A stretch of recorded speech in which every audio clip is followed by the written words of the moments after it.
সংখ্যালঘুরা যখন একত্রিত হয়ে তার প্রতিবাদ করবে, সেই প্রতিবাদ কিন্তু কম নয়, সংখ্যাগরিষ্ঠতা ভেঙে দেওয়ার মতন ক্ষমতা রাখে।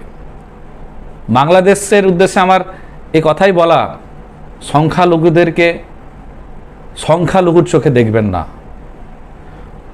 সংখ্যালঘুরও যদি একত্রিত হয়, সংখ্যাগুরু আপনারাও সমস্যায় পড়বেন। ঠিক তেমনি আমাদের দেশেও, ভারতবর্ষ,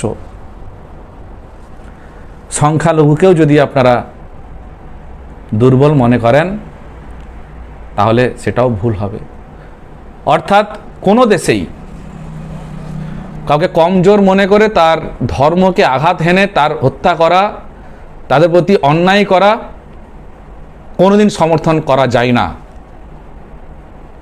মনুষ্যত্ব নিয়ে বেঁচে থাকার অঙ্গীকার করুন।